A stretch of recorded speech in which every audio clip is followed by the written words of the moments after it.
Hey, what's up, YouTube? We're live. Happy Friday, everybody. Hope you're all having a good week. And what better way to go into the weekend than learning to increase your orgasmic capacity? And that's exactly what we're going to be talking about today. So, welcome everyone. Good to see you guys. My YouTube is a bit glitchy. Let me see here. All right.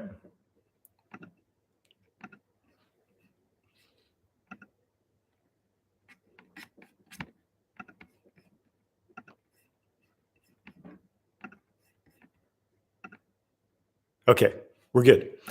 Welcome, everyone. Good to see you guys. Thanks for joining. And today I'm going to be talking about increasing orgasmic capacity. What does this mean? Well, stay tuned to learn more. Zach from Australia, what's up? Lucius, what's up? Welcome, everyone. Good to see you guys. Okay, so what does this mean?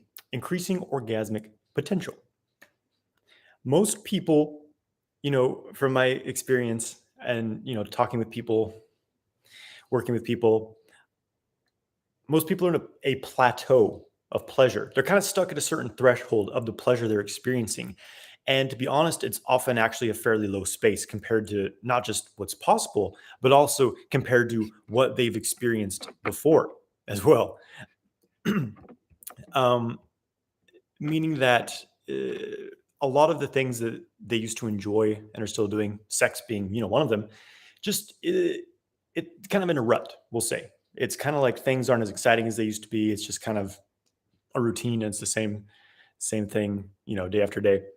So why is this? Well, there's many reasons for it. Why we kind of run into pleasure plateaus or plateaus in any area, really, but often because of habits, having a lack of awareness and intention, kind of being on autopilot, right? Doing the same things all the time, expecting them to be different. So the truth that, I think you guys, it's important for everyone to understand is that not sex, but not just sex, our daily life in general, both sex and our daily life hold potentially endless ecstasy, endless bliss that we can have not just through sex, but through our daily life as well. But it doesn't seem like most people are tapping into this. I certainly wasn't for a long time. And why is that? I think it's because uh, we're disconnected from the moment. We're disconnected from what's happening in the here and now. We're stuck in the past, repeating old, memories, thought loops, uh, stuck in states of resistance, states of tension that are actually blocking us off from feeling what is happening at a very deep level. I've heard a lot of spiritual teachers talk about spiritual awakening being about opening up, really just opening back up to what's already here. And I think that this is what sexual awakening is all about too. It's opening back up to the here and now, what you are experiencing, so you can experience it at a deeper level, at an intensified level. Who doesn't want that? So, what is it? First of all, I think it's good to talk about what's holding people back from having this deeper sexual experience, from having this mind blowing, orgasmic, cosmic orgasmic experience, universal orgasm. Just having amazing experiences, and again, not just sex, but daily life as well. What do I mean by that? I mean just to be in a body in this physical reality we live in is a potentially just ecstatic thing.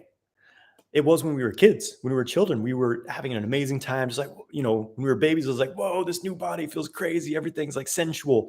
But at some point, it kind of gets beat out of us, this openness to life, enjoyment of every single moment. And we kind of turn into rigid zombies in some ways, where we're just doing the same things every day. We're very disconnected what's happening in the here and now. So, what's holding people back from experiencing deeper sexual pleasure? Basically, a very strong thing is shame. Shame around sex, shame around pleasure, shame around your body, shame around your behavior. People often have a lot of shame, and especially around sexuality. There's a lot of oppression, suppression of our sexual nature through religion, through society, politics, governments. There's a lot of suppression of our sexuality. I come from a family that was, a bit conservative. bit religious, and there was a lot of shame and guilt around like sexuality and sexual pleasure. It was something that was wrong, in a lot of ways. And this definitely caused a lot of wounding for me. It caused me to because the thing was is I was obsessed with sex and like orgasm, so I was going to do it anyway. But like it was like, oh, I have to like do this really, really secretively, and there's something wrong with me for doing this, and it creates all these issues about this. Yes, there will be a moment to ask questions, Alex. I'll get into the Q&A after I give my little download here. So yeah, guys, feel free to type in your questions. I'll get to them in just a little bit. But again, I had all this shame around sexuality, around my body, and it took me a long time to clear that. It wasn't until like my 20s when I overcame a lot of this stuff. And some people never overcome this, right? So shame around sex is a big one for sure. Self-judgment, and I think this kind of goes with shame as well, but just people really during anything, but especially during sex, there's like often this self-judgment. It's like, am I doing this right? Is my partner enjoying it? Does my body look okay? I don't know. We're in our heads judging ourselves, reliving old shames, old memories, completely disconnected from what's actually happening, and that's actually pulling away from the experience. So self-judgment's a big one as well.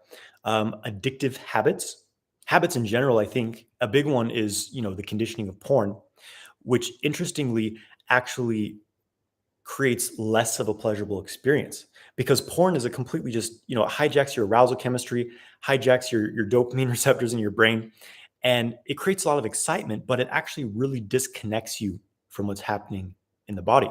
It overstimulates the reward pleasure centers in the brain and just kind of burns you out, really.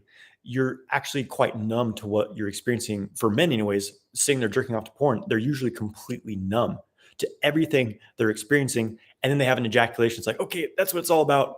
And then how do you feel after that? It's like, okay, well, I feel a little fatigued now. I wish I could have another one, but I'm gonna have to wait a couple days. So, and just other habits around sex, like again, being very goal oriented towards reaching this ejaculatory orgasm.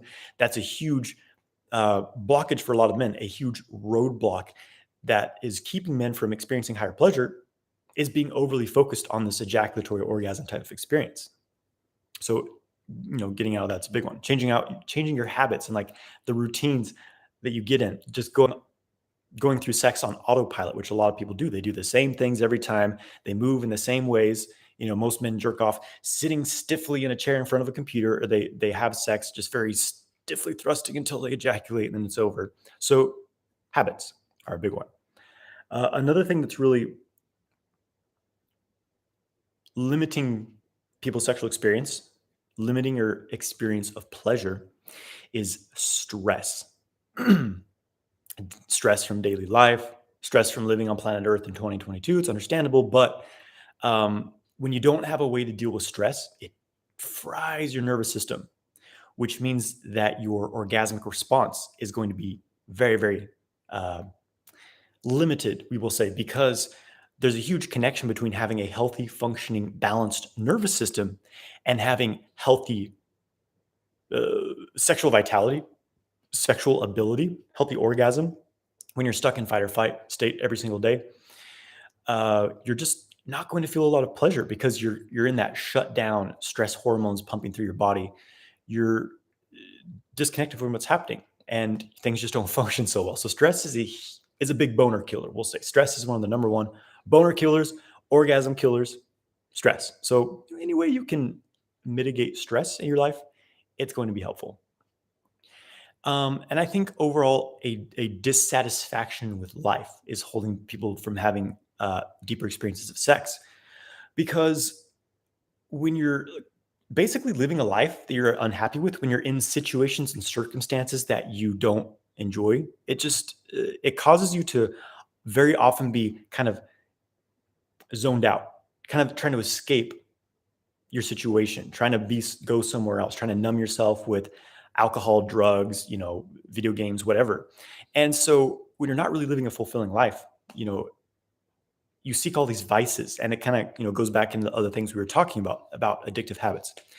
And so all these things really kind of interrelate as well and kind of have this negative feedback loop off of each other, shame and self-judgment, leads to addictive habits, increases the stress because you're not really dealing with your life. And now you're more dissatisfied with your life. So it's like, basically these are a lot of issues people are struggling with. And there's no judgment here. I've been through all these things myself. No one better to, share these things firsthand than me. I can tell you that much. But the good news is you can change this dynamic.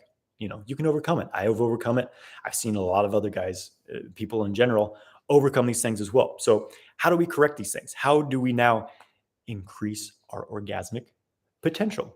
Experience more pleasure, more embodied pleasure, deeper states of it, more sustained levels of bliss and ecstasy, and just self-love is number one. Self-love. The antidote to shame, self-judgment, self-doubt is self-love. But this is something that a lot of people struggle with the most, because we've been told, by our parents at certain points, by our societies, that we're unlovable. We did something wrong, therefore we're a bad person. And we start to identify as that. We hold that weight within us. We hold it on our shoulders. Like deep down, a lot of us feel like we're bad people. We've done something wrong, that we don't deserve love. So what do? We seek it from an external point. We try to prove to everyone else around us that we're lovable and that they should, give us love. But at the deepest core, we don't have the love and respect for ourselves. I mean, we could say on some level, this is one of the greatest wounds of humanity. And it's almost, it's light and a little silly in some ways to talk about, but it's like the depth and the profundity of this is, it's pretty intense, really. So self-love is a practice. It's a daily practice. How do you practice self-love? I mean, there's a lot of ways to it. Place your hand on your heart and say, tune into that space, think of a memory you felt happy, joyful, grateful, compassionate, just, let that fill you up, fill up your heart space, bring it to your whole body and just say, I love myself. Let's all do this. Place your hand on your heart and say, I love myself. I'm worthy of love. I'm worthy of pleasure, abundance, fun, joy, happiness, amazing sex, everything. I am worthy of this. That's a great starting point. So practicing self-love, taking care of your needs, doing the things that you enjoy doing, living the life that you want to live, not just trying to please everyone else. It's a very important thing. Turning shame into pleasure is another way to do. So shame and pleasure are always very close together. When you can, a lot of situations can lead to either shame or pleasure, right? And a lot of this comes down to how we're taught to feel about things. It really is, right? Like nothing's inherently right or wrong. It's just we've been told how to feel about certain things, especially sex, right? Sex is actually a very natural and beautiful thing, but a lot of us were, told by the priest that you're gonna go to hell if you touch that dick, boy. You can go straight to hell and burn forever. I mean, it's just, you can imagine the kind of wounding this creates in someone around their sexuality, and then they're disconnected from this for their whole life because of this. So, pleasure, turning shame into pleasure, releasing these negative ideas around sex and pleasure. Rediscovering your body. I think this is one of the most important things. Is that men tend to be very disconnected from their bodies sexually. All they really feel is like what's happening in their penis, and then like the visual stimulation that they're focused on. They're watching porn, or they're just looking at their partner. Very disconnected from what's actually happening in their bodies, and this leads to sex just kind of being routine. It's the same thing every time. Well, when you learn to tune into your body on a different level, reawaken all of your senses, breathing deeply, making some sound, like try stimulating the rest of your body. What does that feel like? Um, Imagine you've never had sex before. You've never engaged in self-pleasure before. You've never had an orgasm before, and just be very open. Every possible sensation, every possible, potential that the experience can hold for you. So this comes down to like just every experiencing being like brand new, and this takes some practice for sure. Meditation, I think, is a very, very important thing for people to practice, especially in this world, because learning to quiet the mind down. Most people's minds are just swimming in endless thought, stress, memory. This person said this, I feel this about that. And it's almost always linked to the past. It's like things that are no longer happening, or like things in the future that are have not happened and probably will never happen are illusions. So this is what most people are thinking about all day. And it's just consuming all of your energy, consuming all of your nervous system energy that could otherwise be, present in the here and now to what you're feeling. So learning to meditate, learning to quiet the mind, calm the body, and really be open to every single thing you're feeling, hearing, seeing on a very open level, will really increase your experience of sex and daily life. Creating new sexual habits. And this comes down to, kind of rediscovering your body, rediscovering sex. It's like, okay, usually I'm doing this. This is what really sexual kung fu is all about. There's all these tools and techniques. Like, okay, how do I bring the orgasm up my body? How do I feel this in my spine? How do I feel this in my brain, my organs? How do I relax deeper instead of tensing up and like slow down a little bit and just see I get to a full body orgasm. So building new sexual habits, breathing, releasing tension as it arises, circulating that sexual energy through your body, not just going right over the edge to ejaculatory orgasm, but allowing that energy to keep it cool, let it build slowly over time, and just see how orgasmic that becomes. Conscious self pleasure. I think this is a very important thing for everyone, but for men especially, because there's often all this shame and going back to shame and self judgment around self pleasure. It's often this huge stigma thing. And going back to self love, this can be an act of self love, and conscious self pleasure is very different than just kind of impulsive masturbation where you're just trying to scratch an itch. You're just trying to get off watching porn, just going for an ejaculatory orgasm as trying to release stress, trying to like numb yourself. That's very different than engaging in conscious self pleasure, where you're feeling everything that's happening. You're tuning into your body, loving yourself, moving that, this is the sexual kung fu practice where you build up the energy, then bring it to various parts of the body, strengthening your positive emotions, strengthening your self-love, your courage, your strength, your integrity, your creativity, learning how to have non-ejaculatory orgasms and charge yourself up with sexual energy, channel that arousal into good things. It's a very beneficial skill to have, I would say. And really just, learning to deepen your presence and your focus in everything that you do. This comes back to this, being in the here and now, having more of a meditative mind, because we're often so distracted. There's so many thoughts going through our heads. We're not really experiencing the things that we're trying to do. Like we're here, hanging out with friends, but I'm on the phone, I'm looking at, you're not really there. You know what I mean? Same thing with sex. You're often thinking about, this happened, and is this going to be like my other sexual experience? You're not really there. You're not really connected to your partner. So learning to deepen your presence and your focus in everything that you do. And it's an easy thing to say, not an easy thing to do, because we've been trained to be distracted and multitaskers, especially in the age of technology. But this is why practice is important. Something I like to do is go for a walk outside, and I'll be like, okay, for the next 100 feet, I'm going to walk to that tree, and I'm not going to allow my mind just to go off on random thoughts. I'm going to listen to my sound of the feet of my feet on the earth, listen to the sounds of the birds, the traffic, whatever, just 100% presence here and now. Do that until I walk to that tree. And it's like, I did that successfully. Nope, I fucked that up. I started thinking about random shit. Start over. Something like that. You know what I mean? Qigong, of course, is a very amazing practice that I recommend everyone teach. It's a huge part to opening up your body, resensitizing yourself to all kinds of different sensations and higher capacity of holding pleasure, which is the biggest thing I've talked about before of balancing your nervous system, learning to stay in the parasympathetic state, learning to stay calm and grounded amidst stimulation, both sexual stimulation and the stimulation of daily life, so that you can hold more, you can contain more, you can ground more sensation, arousal, pleasure without getting overloaded. And that's what it's all about, baby. So some practical tools, because, implement this in your life, you'll see some dramatic changes.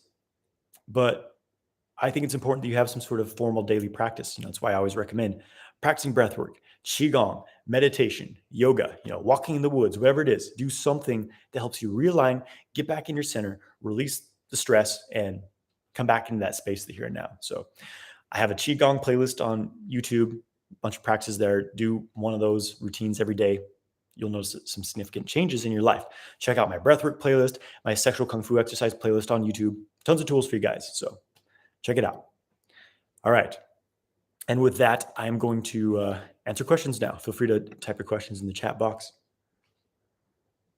A sip of the Gynostema tea here. Jiao Gulan, the herb of immortality. All right. What do we got? Sebastian, Nelson, Gus from Texas, Alex. What's up, guys? Okay, Sebastian says, hey, Johnathan, how long did it take for you to quit porn addiction? And what steps specifically did you take? So I've talked about this before, but interestingly for me, I wasn't really trying to quit porn. The thing for me was that I started practicing sexual kung fu. I was getting into as a whole system of cultivation. I was starting to practice qigong. I've been doing yoga for years, but I was, sexual kung fu. I was learning qigong, doing meditation every day, doing all these things that were really, really, really transforming my body, my mind, and my spiritual energy as well.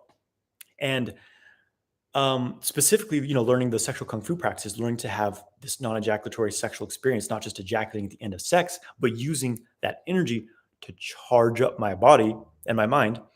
I noticed that, wow, after doing that, I feel pretty amazing the rest of the day. Like, yeah, initially there's a bit of like this urgency, like, oh, well, I really want to ejaculate at the end. But when I wouldn't, I felt phenomenal the rest of the day, the rest of the week, Um, and of course, in my learning process, I was like, well, okay, I'm going to watch some porn and see what happens. And I just noticed like, hey, I actually feel just weird after watching porn. I feel a bit depleted. I'm just like obsessively recycling through those images I saw. Like it doesn't feel good anymore. I'm like, I don't think I should watch porn anymore. So I just stopped. It was pretty simple.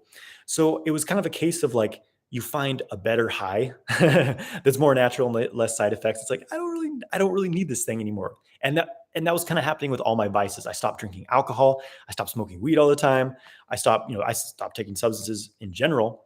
Stopped eating, shitty foods and things like that. Just like all because of my cultivation practice. Because I was also spending a lot of time in nature. I wasn't like working a job I hated. So I was really making these changes in all aspects of my life. And it just naturally led me to be like, you know what? I don't need porn anymore. Like it's actually just dragging me down. Like, sure, there was the desire. There was like always the desire for a while. Like, yeah, it would be, I have this kind of impulse to watch porn, but well, if I do it, I'm going to feel like shit. So I just won't do it. You know what I mean? So there's a degree of self-discipline being developed as well.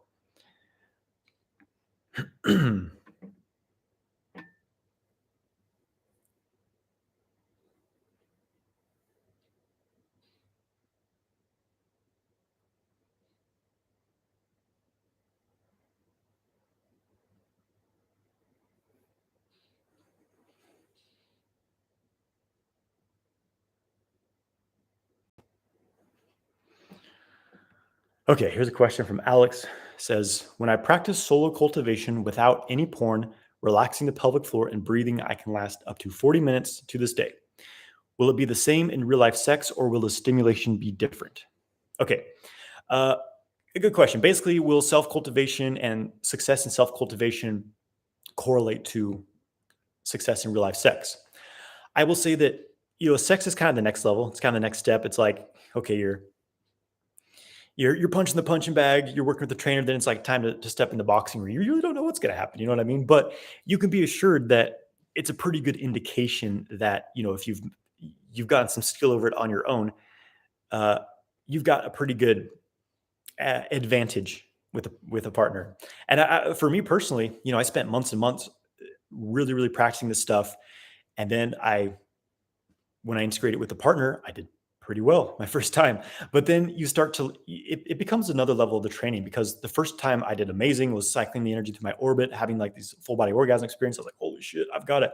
And then, the next time I didn't quite have the same degree of control. So I was like, okay, well, what happened there?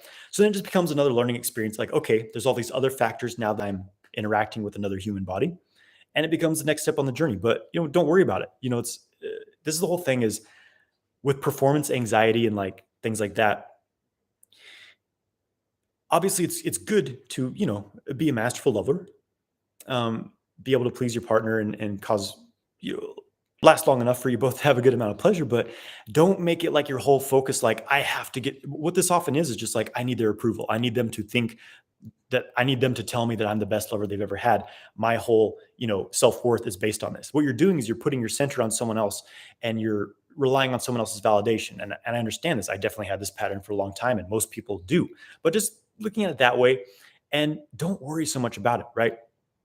But basically, yes, skill through self cultivation definitely does correlate to real life sex. It will be a different experience, and it will be probably more stimulating, and there'll be more lessons to learn. So you're probably going to have some accidental ejaculations. Don't worry about it. Enjoy it. It's a journey. It's a process. It's not like, oh, I'm here. Everything's perfect. Every day is different. You know, like anything.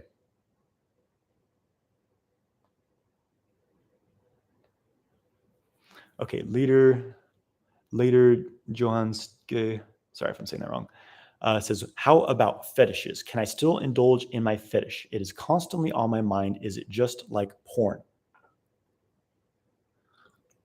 So, um, so first of all, I'm not really in like a train of thought that like this is what's right, this is what's wrong. Only you can say what's wrong or right for you. As long as it's not harming anyone else. If you don't have like a fetish of like doing weird stuff that is illegal or harms someone else. Overall, it's like whatever, man. Go for it. But I will say that having like really, really obsessive, like kind of unusual sexual preferences, just like really, really obsessive patterns, I guess. It's often due to like, I mean, it's often related around to like early experiences around sex, like things you saw when you were younger, like you saw a certain porn and then you were obsessed with that. You saw it when you were 9 years old, whatever, and just kind of let this imprints you, or it's like, there's a lot of reasons for it. And the thing to understand is acting out the fetish. Sometimes acting out, it's like, oh, you know what? This actually wasn't that great. Okay, I'm not really interested in that anymore. Or it's just like you still just can't get enough of it. So kind of looking at the root of it, like what is this sexual obsession pattern? And usually what it is, there's a phrase I've heard in Taoist practice of it kind of being like a muddying of the water element, the muddying of the kidney energy, which is the sexual energy basically. But so sometimes it's a bit of like a perversion of our sexual energy, like this imprint of kind of like a darkness kind of energy on it. Sometimes it's not always that's what it is, but basically what I'm saying here is that it's often just like an obsession with porn and porn-based imagery, where it's just this lustful thing. It's a very animalistic expression of sex, and you probably won't be able to engage in it enough to ever satisfy it. So it's like, how do you kind of release that? And what I've found to usually be the case of kind of like dissolving these things or bring some harmony to that energy is connecting the heart energy with the sexual energy. This is actually one of the biggest things around all this kind of weird sexual stuff is it's sexual energy that's disconnected from the heart energy, the energy of love, connection, unconditional love, radiance. Connecting your heart to your sexual center. So engaging in heart, heart connected sex, heart connected self love, engaging in kind of the tantric sexual practices, drawing energy to higher centers and having it be a more spiritual experience of sex with plenty of the like lustful experiences as well, often just changes your dynamic of it. I hope that's helpful.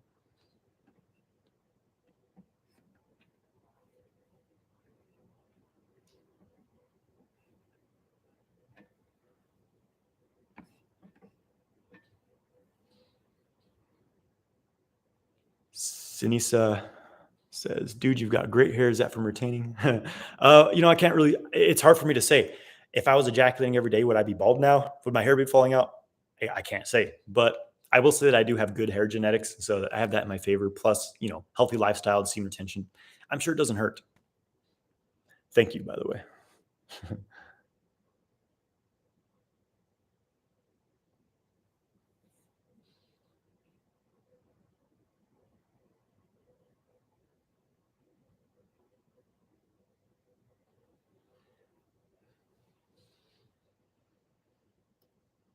Okay, here's another question. I bought the prostate massager, but I suffer from inverse psoriasis and trauma. Will it cause cancer? I'm not too familiar, I'm not a medical practitioner. you should talk to your doctor about this stuff and see if this is right for you. I can't really speak on this one.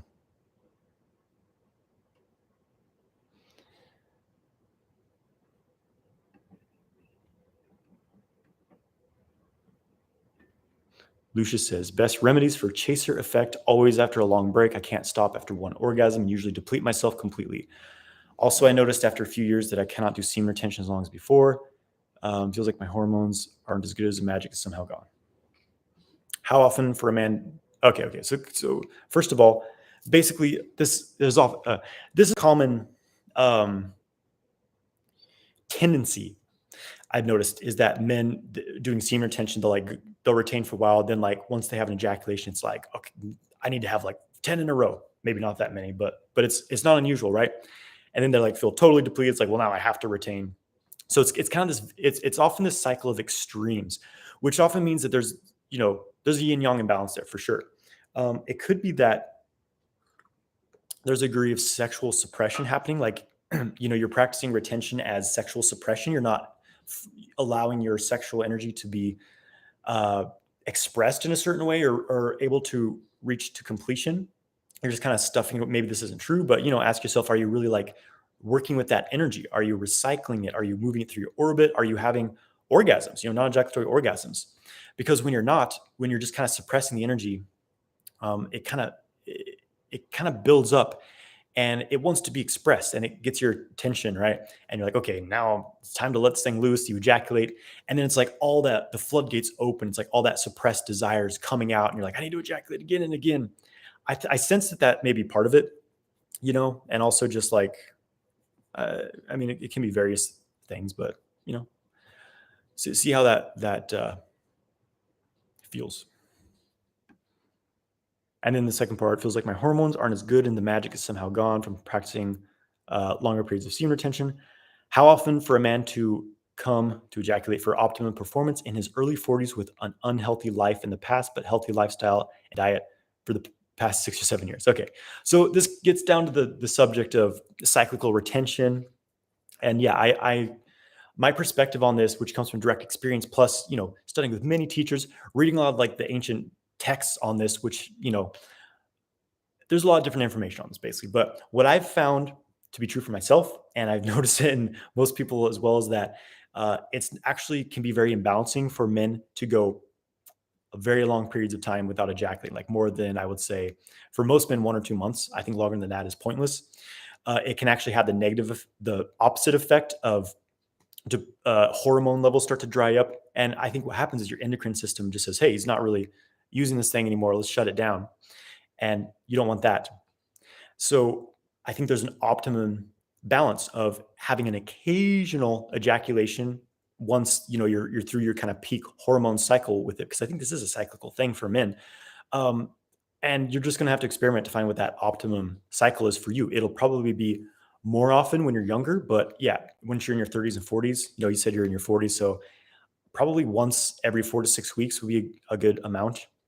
That's about my cycle, once every 4 to 6 months. And that brings me optimum energy, hormones, and everything. Because I've tried going way longer, I've tried shorter, and that's just the best for me overall.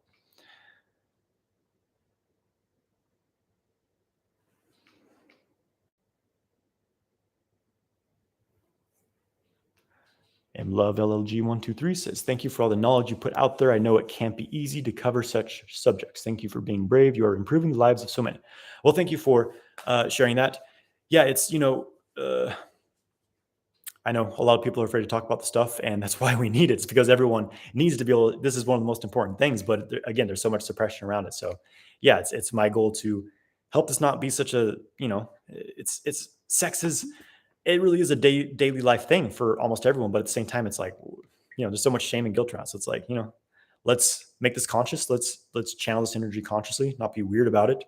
Just, let's be real.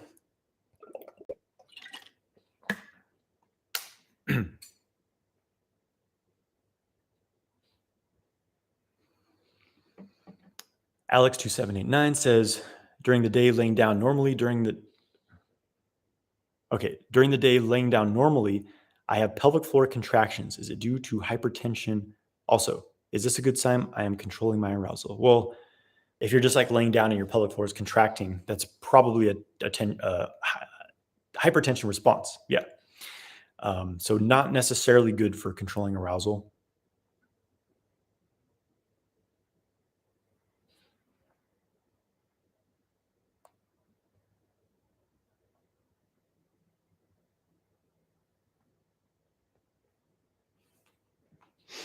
Ariane says, from a Chinese spirituality slash Qigong slash Taoist perspective, is eating meat considered harmful or degrading since you are taking another living being's life? All right, I know it's going to be a sticky subject for some, you know, dietary religious fundamentalists. And basically, no, the Taoists are very much, well, it's the whole thing is people are like, well, do Taoists say this? First of all, I don't claim to be a Taoist. I don't want to, I'm not, I wouldn't consider myself a Taoist. I'm very, I practice Taoist practices. I'm very much interested in Taoist spirituality. But the minute you're like, I am this, so I can't be that, you really contract your life force. You become stuck in a certain expression. Anyways, but no, most of the Chinese, the true Chinese Taoists are, I mean, they were always eating meat. It's like a lot of the Chinese herbs are like animal organ parts and all these things, right?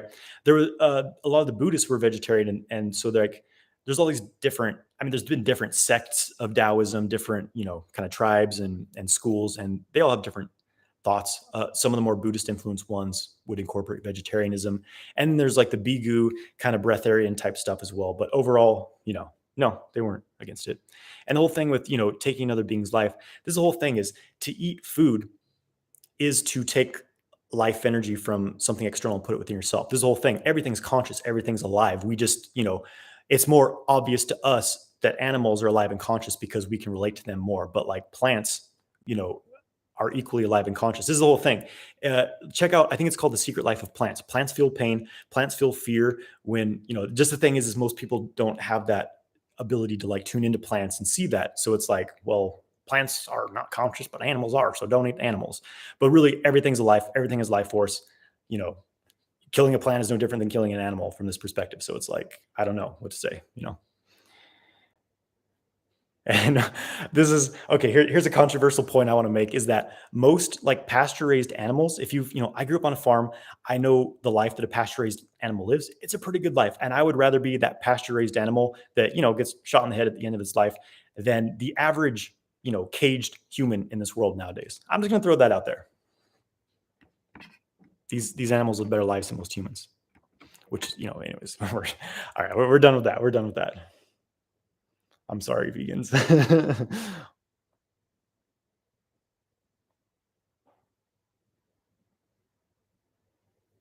Kenny13 says, what kind of breathing should I do when that energy rises? I'm not sure what you're talking, I need a little more context on that. Which energy rises is probably something I was talking about before. Yeah, if you're talking about like aroused energy, stressed energy, in general, deep, slow, quiet belly breathing, it's going to be your best friend.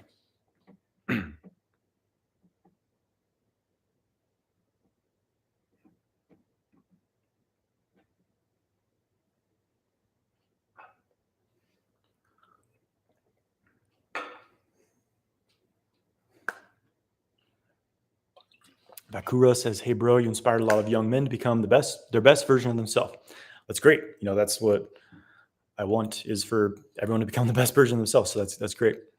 Hubba Bubba says, can you still remain pure of heart while engaging in intercourse? Yeah, definitely. I mean, here's the whole thing. This thing that sex, there's inherently something wrong and like shameful about sex. You see how there's just even this question. It's like, what is more natural than sex? You wouldn't be here if it wasn't for it. It's literally what creates, sustains everything. So there's nothing wrong with it. So how would it be impure in some way to have sex? This is the whole. So we see like kind of the baggage behind this question. But I understand that sex has been so distorted that it is kind of a sticky thing, disconnected from the heart, because that's how a lot of us learned it to be. Because that's what porn and a lot of media displays. So yes, you can remain pure of heart while engaging in intercourse. Like a kid. Okay, like a child, yeah, definitely. I mean, I think this is one of the results when you're practicing sexual cultivation harmoniously. I should say harmoniously because some people do get a bit weird. They get addicted to sexual energy and I've seen a lot of like the tantra gurus that basically turn into sexual predators and they become addicted to sexual energy and they need like to pull people's sexual energy for their, so that's why I recommend like your base level practice is just normal chi cultivation. You're fulfilling yourself from the chi of nature, and the sexual energy is a bonus and amplifier on top of that, right?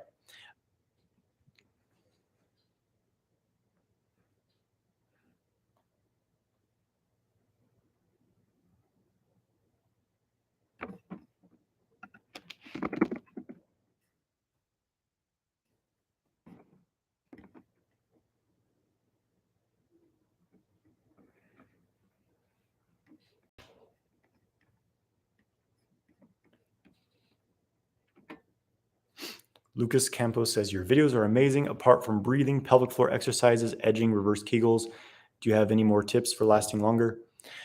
Learn to circulate your arousal out of your genitals. That's kind of the advanced. All the other stuff is just um, baseline, but learning to redirect, we could say redirect the nervous system information from the genitals, which is, communicating to the brain saying, hey, once it reaches threshold, stimulate the ejaculation, but you're spreading that through your whole body. So it's like, oh, feel some pleasure bubbling, microcosmic orbit, sound, vibration. Ah, if you're just like silent during sex, you're actually suppressing a lot of energy, really, and you release it with sound, and it moves through your system. Having your feet on the earth for men is really helpful for lasting longer. Relaxation, um, cycling the energy. I already said that.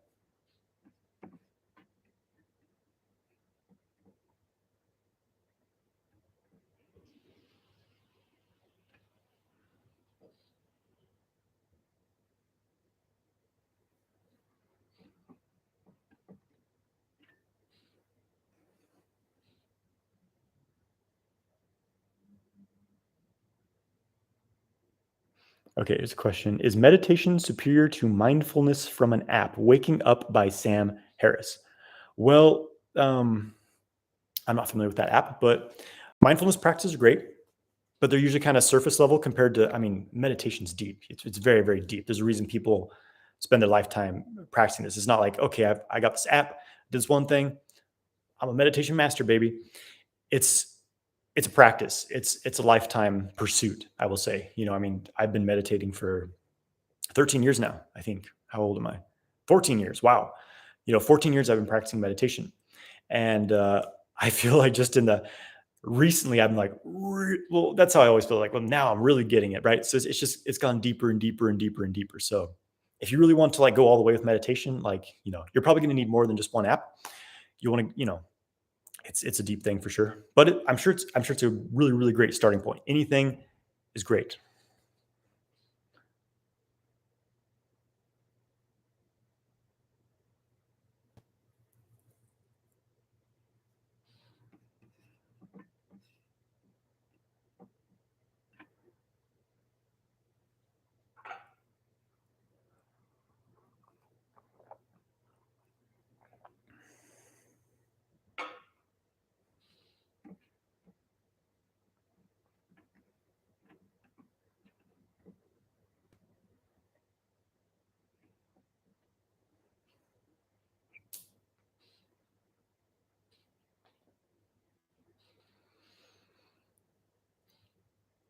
Okay, Pure Presence says, what do you recommend if your girl can't keep up with your sex drive? A second girl, women can get depleted from too many orgasms too, right?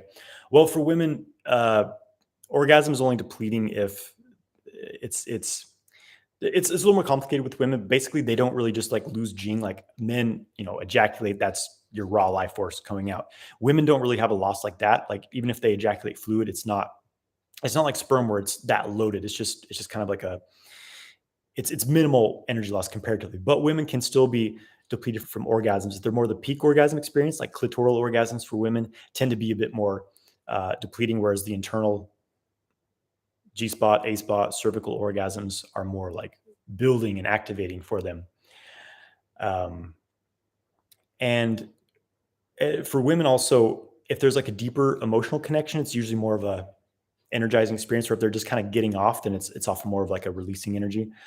But as far as disharmonies and sex drives, I mean, it's not an uncommon thing for people. Um, there's a lot to that. I made a video on kind of sex drying up in a relationship, which I guess is a different thing than your partner isn't as highly sexed as you. Um, I guess it's kind of, communication, saying, "Hey, this is my level, baby. What can we do to shorten the gap a little bit?" And some people just naturally have different levels of sexual drive, how stressed they are, how if they're like doing practices to build their energy so that they're healthy and have a healthy libido and all these things. There's a lot to it for sure. And also, learning to transmute your sexual energy, because the whole thing is, just because you have this is kind of the interesting thing about sexual kung fu, is like, just because you have this enormous sexual energy built up doesn't mean you need to be having sex 24/7 with it. You certainly can be. Having sex in a harmonious way is extremely beneficial and energizing, but you can also put that energy into other things. This is what this transmuting the sexual energy is all about. I've noticed that when I have tremendous sexual energy, there'll be some times where I'm like really, really doing a lot of practice, doing a lot of meditation, the alchemical practices to cook the sexual energy and refine it to spirit. Um, just allowing that energy to flow and to do other things with it as well. It's up to you what you want to do with it. Mr. Wolf Mark says, "What are your thoughts on frequent ejaculation being associated with lower rates of prostate cancer?" I think that these studies were very inconclusive. Personally, if you really look at them, there were other many factors they didn't take into account on the people that were doing this, and I'm not convinced. The thing is that prostate issues are extremely common for men, and most men are ejaculating pretty often. So it's like, I don't think that that's really the correlation. I think there's a lot more to it. I've said this many times, but if the only thing you're doing to take care of your prostate is ejaculating, you obviously don't have like that much care for your prostate, because there's so many other things you can do for it.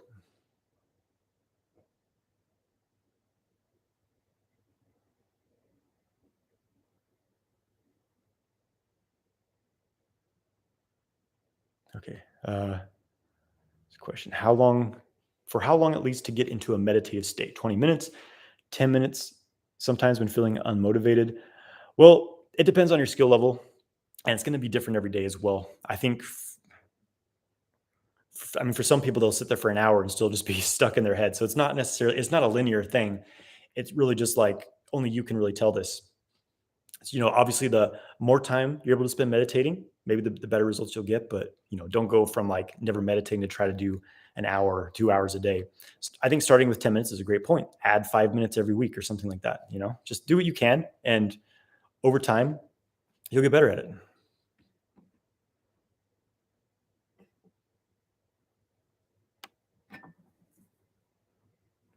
B. Vincent says, "Greetings, Jonathan. I'm still relapsing, so ejaculating now and then. But my question is, do you recommend still trying the solo cultivation, the sexual kung fu way, of course, the same day or the following day?" So if you've just ejaculated, I mean, it's up to you, depending how your health, your exuberance, your, youthful vitality. After you ejaculate, you may need to recover for a day because there won't be a whole lot there. Um, or maybe you'll be able to. It's really up to you. Sometimes sexual stimulation can promote kind of the release of more hormones and things like that. So experiment with it, but don't feel like you need to just because, you ejaculate or whatever. You do other practices that build your sexual energy.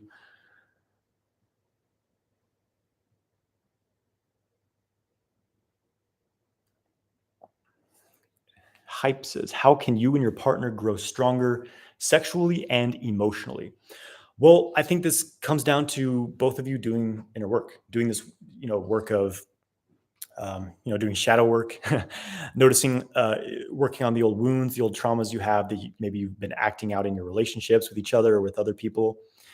Um, Both doing the sexual practices, to tuning into your body and your sexual experience. Men practicing sexual kung fu. I mean, women as well. There's a female version of sexual kung fu, but basically you both practice together. Have a practice where you're dealing with your emotions, dealing, not just being stuck in reactivity, taking everything else out on other people like most people do. Learning to like process things, release things in a harmonious way. Tuning into your own sexual energy by yourself, and then when you come together and do that, it's more powerful. So basically, you both, are doing work together. What's that look like on a practical level? Going through my courses and things like that's great, but also it could be all kinds of things. You go to like some couples workshops together. You go to yoga classes together, meditate together. Just hold hands, look into each other's eyes, and breathe together. Uh, you know, just doing the work together, really. Sebastian says, "What do you personally use for protecting yourself against Wi-Fi and other types of radiation? The sexual kung fu helps with that." So first of all, interesting story with this. I have a friend who, fellow cultivator, really cool guy named Jeffrey. I remember I was talking to him a couple of years ago at a retreat, and he was talking about how he had really extreme sensitivity to EMF, like it was making him like deathly ill, which it does to some people and they don't realize it. um, and so he was doing a lot of things, but he started practicing qigong, doing microcosmic orbit, and suddenly it got way, way, way better. Like he developed this kind of resistance to that EMF frequency. So I believe that doing these internal practices, interesting thing about like the microcosmic orbit and really all the 8 extraordinary meridians, these deep channels, which are they're counter rotating. Well, they're rotating counter rotating fields. The microcosmic orbit is the main one we talk about, but there's also this belt channel that goes horizontal. There's these thrusting channels that kind of create this other circuit. So all these rotations, it's like what is it? I think it's a gyroscope, gyrosphere or something. But the idea is that when something's moving towards a moving sphere, it gets bounced off. It has nowhere to land. So you have these counter rotating energy fields. It bounces off all this weird static information that would, get someone who's doesn't have that. So that's interesting. So I think that number one is the internal practice. Because the whole thing is with EMF, it's usually people are really negatively affected by it when they're already at like a low level of kind of health and imbalance in their system overall, and that's just the thing that kind of tips them over the edge. But there are other things you can do to protect from EMF. Orgonite's great. Look that up. Shungite. I've got some around here somewhere. Shungite, Shungite, is a stone from, is it Russia? Is it Czech Republic? It comes from. It eats EMF, basically. There's a study Russian scientists did where they put shungite next to a television, and it reduced the EMF output, I think like 80 or 90%. So shungite, go on eBay, get like a bulk supply of shungite, put it next to your router, put it around your house, carry a little piece in your pocket. Another thing you can do, you can charge water with shungite. That's actually something else that does. It purifies water. Don't like go into the mountain. Don't go out to like some sewer, grab some water, put shungite in it. Well, Johnathan Watt told me to purify it. Have some common sense. But it is interestingly a water purifier. If you stick shungite in your water, it will charge it with that EMF protectivity. You drink that water, you have this EMF protection in your blood. Interesting.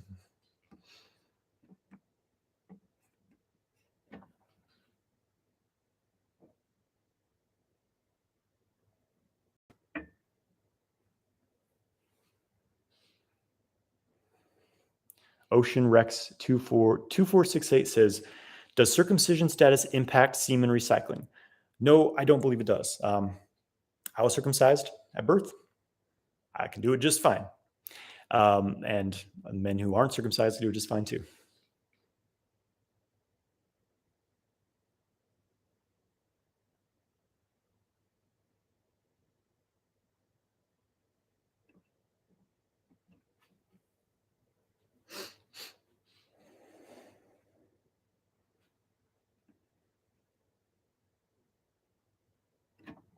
Okay, Arian says, "Are you taking any students for your course? What courses do you offer?"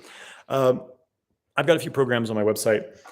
I have like some, beginning level sexual kung fu workouts, great starting point. I mean, I have a free ejaculation control course. Definitely go through that first.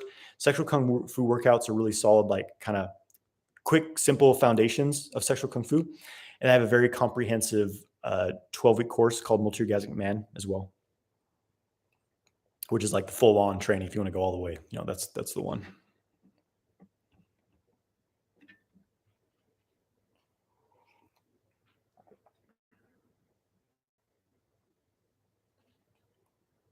Dingo,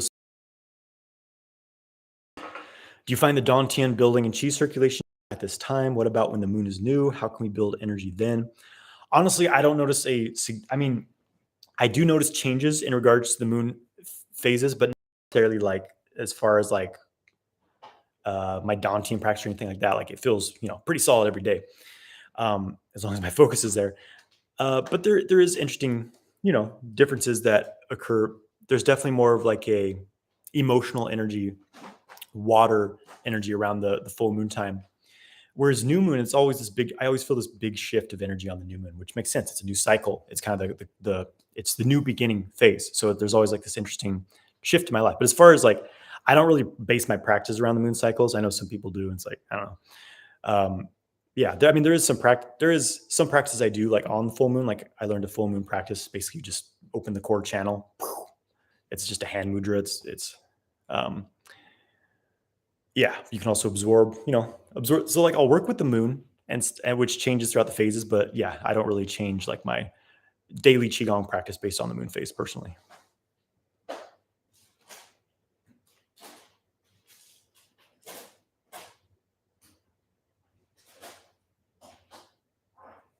Subliminal Vinyl says, "What's the best way as a beginner to start circulating sexual energy? Where to start?"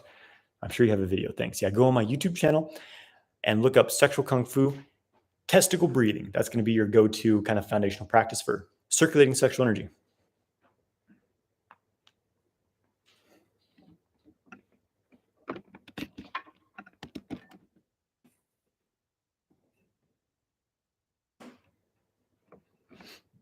NJ says, "Would the dancer's pose be beneficial to do daily while on semen retention?" I'm not sure what that is. Let's type in and see what comes up. Okay, it's the yoga pose. Sure, I don't know if it's going to have like really a big difference on like your sexual energy, if that's what you're looking for. But it's great. Yoga practice in general is great.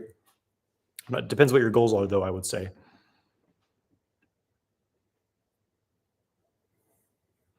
Hubba Bubba says, "Do you become fixed on the body when you start having sex? Can you still reach the peaks of spirituality while having sex?" Guessing the answer is yes. I'm not sure what you mean by fixed on the body, but like you mean like an animalistic, like looking at the body part, and I'm so like a lustful energy, or if like you get fixed like in being in your body, like being grounded. I'm not exactly sure what you mean by the question, but yes, you can definitely reach the peaks of spirituality while having sex. It can actually help you depending how you're doing it, right?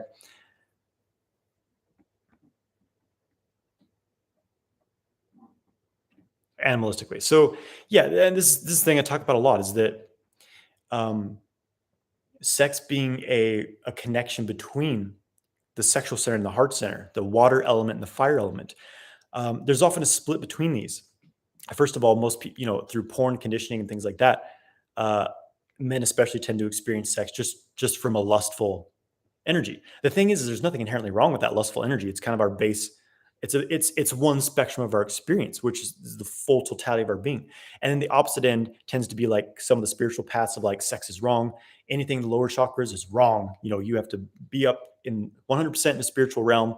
Otherwise, you're in hell basically, right? But I don't really vibe with either of those in that it's about a balance. It's about embracing heaven and earth. They're polarities of each other. And if you're only, emphasizing one, you're going to be imbalanced in the other one. Like you're here on planet Earth. So it's like you can either be grounded or you can spend your life trying to escape from it. So it's like for me, it's like, how do I integrate rather than trying to escape to spiritual realms? How do I bring that more into the here and now? Bring source into here to more fully be here while connected to source versus just, kind of like the body's wrong, the transcendent experience. So it's kind of like balancing both things. And when you balance that fire, water, that lust and heartfelt energy, it's very beautiful.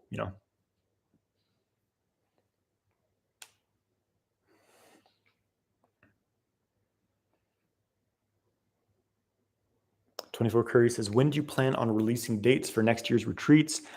As soon as I kind of get the logistics figured out of the when and where, but I'm definitely, going to be having several in-person events next year. I'm shooting for a spring one. I'll definitely be sharing with you guys when that gets with uh, when I lock that in.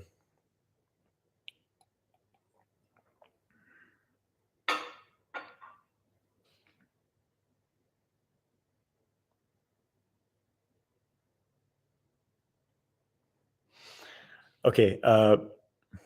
Two, two, two questions here that are, I think, relate. One is, oh, lost my YouTube feed, or sorry, my Instagram feed. Give me 1 second, YouTube.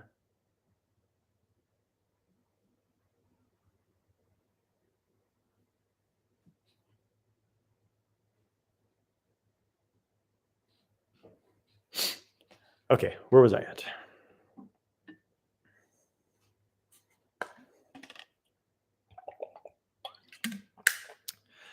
Maximilian, what's your favorite tea for male health and sexual vitality? A really great one is, what is it? Spring Dragon Tea. I think that's what it's called, by Dragon Herbs. It's a base of Gynostema. That's what I'm drinking. Well, I'm drinking straight Gynostema here, but it's a base of Gynostema, and it's got herbal extracts in it. It's got what does it have? I think it has Schizandra, goji berry, astragalus, eleuthero, kind of the big guns of Chinese medicine. That's a great one. Another great one is just Schizandra, Schisandra, common Chinese herb, 5 flavor berry, tonifies all the organ system, but especially tonifies your kidney sexual energy. That's a really great one to have every day. It's a good replacement for coffee as well. It's very energizing, but not like stimulating.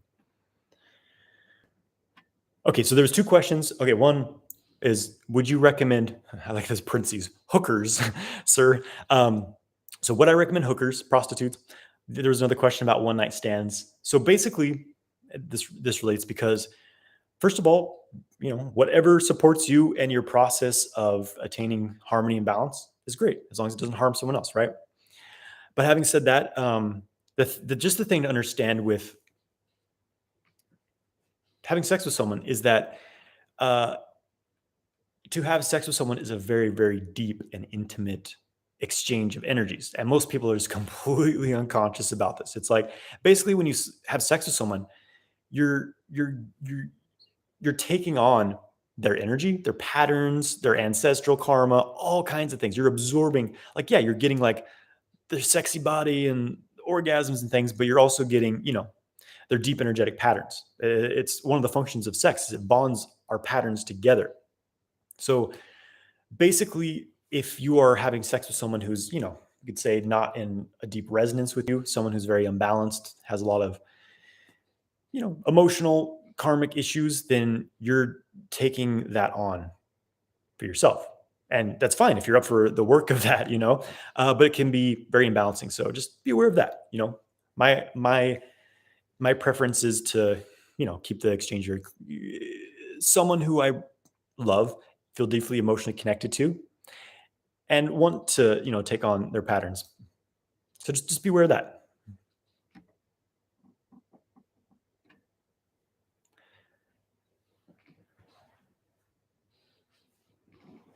Okay, Jack Erickson says, what should you do if sexual energy is expressing itself as frustration, even if the energy is not stuck but freely flowing? Well, frustrations always means there's some kind of stuckness, and it's not like I'm like, oh, you're stuck, man, you did something wrong. It's just the pattern of frustration usually is that it's kind of it's often like a liver wood element thing of like frustration, anger. You're you want to do something, you're like on this path, but there's this obstacle in your way, and you're like, "Ugh, get out of my way." That's usually the kind of the quality of frustration. So just kind of looking into that. Yeah. But if you're experiencing sexual frustration, even if you're having a lot of sex, I'm not exactly sure, the context of this, I think would determine more of what I say here as well. But, it's something to look into. Smile to the liver, smile to, some of the patterns of frustration. This is a big thing here. Inner smile. It's one of the first things I teach in my multi-orgasmic man course. It's one of the most profound practices you can do. Basically, what you do is connect with your heart space. You smile. And feel like how does it feel when you smile? Like, first frown, like, how does that feel then? Smile. Notice what you feel in your heart space, your chest. Frown. When I smile, I feel this lightness, this expansion. So you connect with that, activate the heart energy, feelings of love, acceptance, and then you send that into whatever pattern you're feeling. It could be like a physical location in your body. You're feeling some tension and tightness, send the smile there and just hold it in that space and just notice what happens. You're not trying to change anything. You're just accepting what is there. Same thing, like emotional patterns, angers, frustrations, you bring that smiling energy into that. Just smile to it. It's like, okay, I'm feeling anger. Instead of trying to like push it away, I say, okay, I feel this. I accept it. I love it. It is. I can either, resist it or accept it and align myself with it. So, and that quality of acceptance often changes the experience you're feeling. So, there's a very practical and deep tool that, some of you will work with.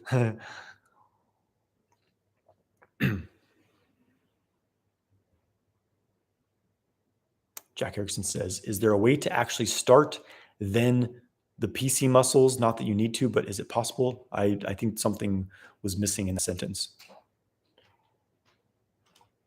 What effect do condoms have on the flow of sexual energy?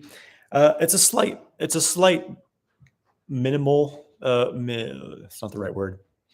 A slight obstruction, mostly to sensation, like nervous system energy, but maybe a slight energetic offset, we could say, but overall, not a whole lot from my experience. More of a sensation than anything for me. I still feel a deep energetic exchange happening with a condom. And I think, the benefits of the condom being, avoiding untimely pregnancy or STDs outweigh the cons. So, be responsible. Lucia says, could one overdo taking the show woo, like take it too much, then any dangers to it? So he show woo. So, I mean, you can overdo anything, but he show woo is one of the, if it's properly prepared, I will say, which means I think the proper preparation is like it's cooked in like a black bean paste or something. This is the whole thing about Chinese medicine. It's usually an alchemical process. It's not just like they take the raw herb and that's it. There's a very deep alchemical process in Chinese medicine. And it's usually formula derived. Like there's the main herb, but then there's like the different words they have, like the general, the whatever, the different effect that the herbs have. And when you take them in a formula, often like there's a certain effect that's potentiated where some of the different herbs help minimize negative effects. It's very alchemical, but Hyo Woo in general, when it's properly prepared, is one that's pretty safe to take daily. But I've heard one of my teachers says that Hyo Woo alone, if you take too much, it can be harmful to the liver. I definitely experienced this when I bought like a cheap Hyo Woo formulation that probably wasn't properly prepared. I felt like just fatigue, and like my eyes felt like dry and like achy, like tiredness in my eyes, like a hangover type feeling. I was like, yeah, that's definitely my liver. So, all right.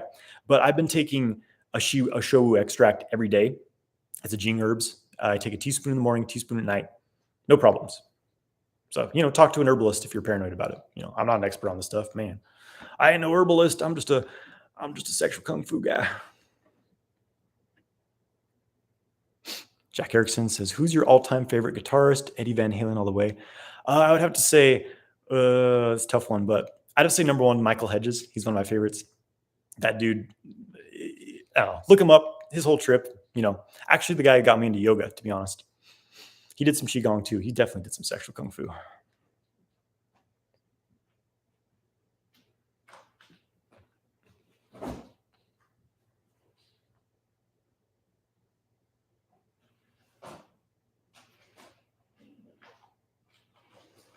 Oh, Meadow Harris says, can you post those supplements again? It was hard to understand. I was talking about teas. Number one, Schizandra berry, Schisandra, Schizandra. 5-flavor berry, look that up too. You can't spell that. The other one was Spring Dragon Tea by Dragon Herbs. Good daily teas for male potency.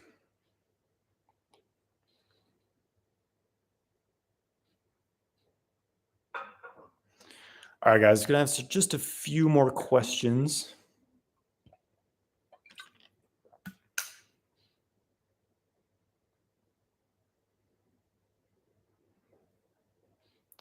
Okay. Later, Jones. How can you believe in all these theories of Qigong? Are there flaws or things that we don't know? I'm not exactly sure if I understand the context of that, but I believe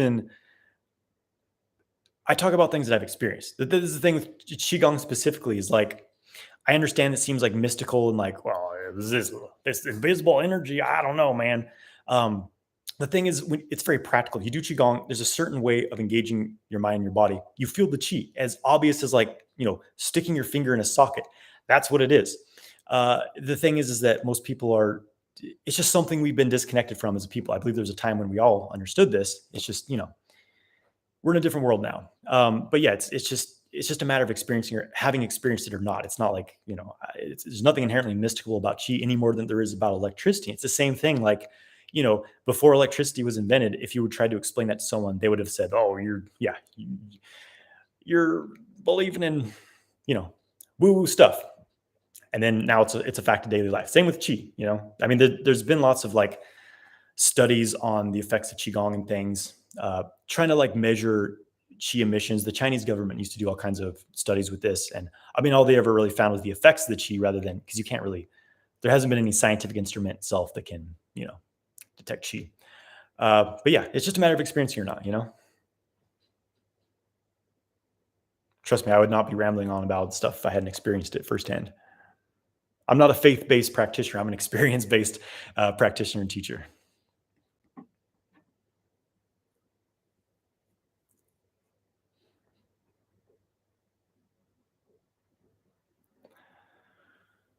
Sebastian says, do you think the type of music you listen to is affecting your personality and spirituality? There are some people that are saying that rock, blues, etc., have a very dark influence on someone's character.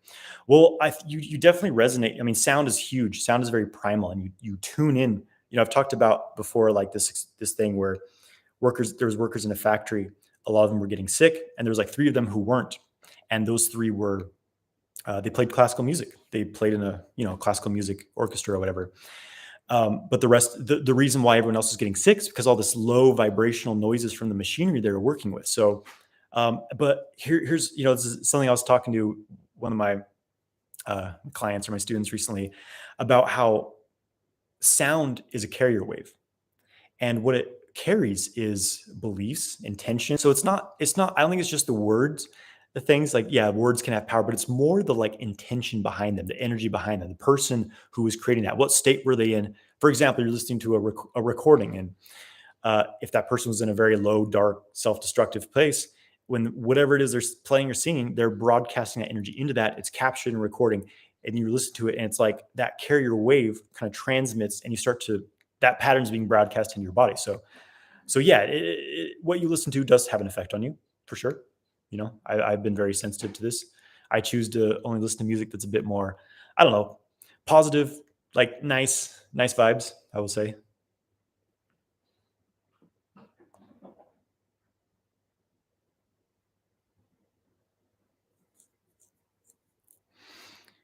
Okay. Jack Erickson says, have you ever tried using animal energies when having sex? For example, lion energy has an expansive effect and an overwhelming feeling of safety. I haven't really done a lot of like animal type stuff, but I've done other kind of alchemical things, kind of chat like higher celestial bodies, working with the stars, the moon, the sun. That's powerful too. But that's an interesting thing. I hadn't really thought about that so much.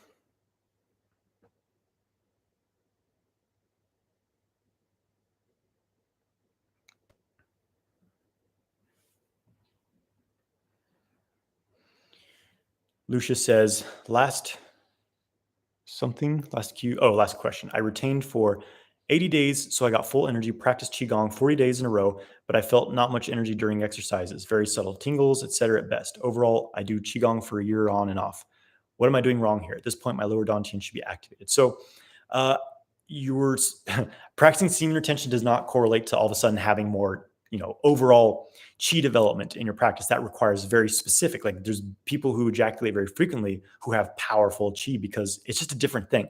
What it does correlate to is having stronger kidney energy, and more of this water energy, which really, really supports the building of the dantian. But um, it's not about going months and months without ejaculating to build the dantian. It's important to not ejaculate too much because that can drain the qi and jing that otherwise goes into the dantian. Basically, with qigong, there's very specific principles you have to follow and things like that to have success. The dantian work, the most important thing is a quiet mind. You have to truly sink your mind into the lower dantian. That's different than just being up here in your head, a lot of mental noise and like thinking down to the Dantian. To truly arrive in that space, the Dantian is a different thing. So, it's honestly, it was about, I'm trying to think here. I think it was about 4 years of me doing Qigong before I ever felt my Dantian, like as a very obvious, tangible, like, whoa, there's like this radioactive beehive, as one of my teachers calls it. And, this radiation, this thick, viscous energy feeling, obvious, tangible, as much as like being, slapped by someone, like it's a very obvious sensation, not a subtle thing. Anyways, it took me a long time to get there. It just takes time. This is the whole thing about internal energy cultivation. It doesn't happen overnight. It's not for people who, want a quick fix.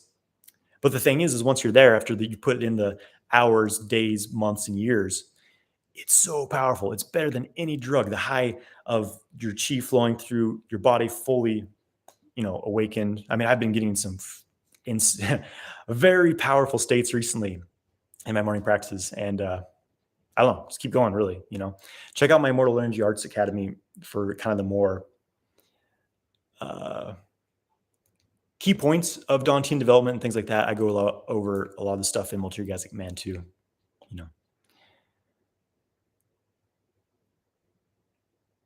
But yeah, the more you can have a relaxed presence of your mind in your lower Dantian area, the more the chi will start to gather there. Quiet the mind, deep theta state.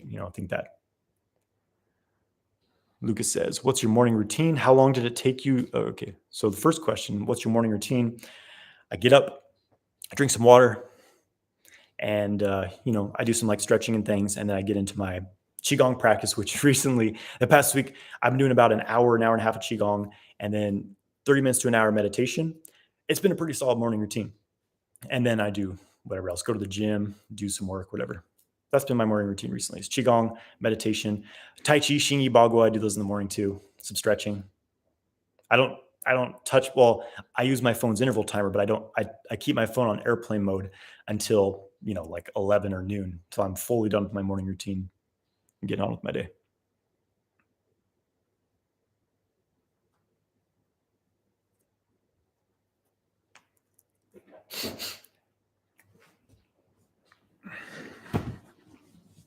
Okay. Let's see.